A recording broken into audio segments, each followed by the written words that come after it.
So today we're going to show you how to add a bank account on file for Charles Schwab. Now we're actually going to do this on the Charles Schwab app directly on our iOS device. Just keep in mind Android might look a little different. So we're going to be having the page loaded up here in real time so you can follow along step by step. And just a quick heads up, today's video is brought to you by Money Pickle. You can check them out in the show notes down below. So here we are on that home page. You can see we are highlighted on the accounts section here towards the bottom left hand side of the screen. And this is what our page looks like. And what we're going to want to do is head over to the bottom right hand side of the screen where you see it says more and it has those three dots horizontally. So we're going to go ahead and tap right over here.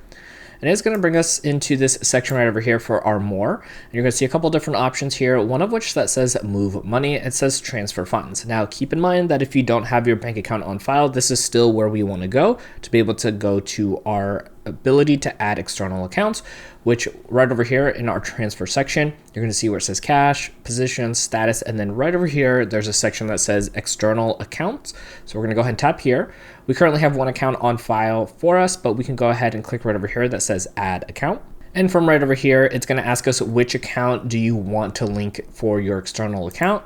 So when you click on here, it's going to show you all the different accounts, whether it's a bank account, whether it's your brokerage account. So whichever one you want to have it linked to, make sure we go ahead and click on that. And something to keep in mind, you do have to go through this to have it for all the different accounts. So we're going to go ahead and click on continue here. And here it's just going to give us some information. We're going to go ahead and make sure that we understand that they are going to be sending some verifications to that account to make sure that it's the right one for a total of less than $1 for 2 deposits.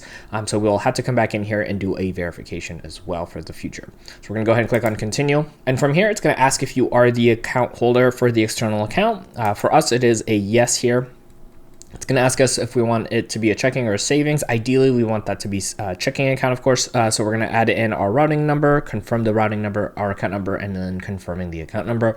Once everything there looks good, we're going to go ahead and click on continue. So from right over here, this is the terms and conditions. So you can go ahead and just slide through here after reading it and then check off that box. And we're going to click on submit. And then from here, it is just going to ask us to confirm our identity, which we could either do through text or call to verify that it is us adding this external account. So we're going to go through the text and send in that code. All right, so we went ahead and plugged in that code and now we're going to click on submit. And right over here, you can see that you have linked up your external account and you can now use that to transfer money to and from your Schwab account. You can go ahead actually and click on transfer funds right over here directly. I'm going to have you covered right over here on screen to learn how to actually deposit more money into your Charles Schwab account, either through the bank transfer or even through Zelle if you want to have it show up even quicker.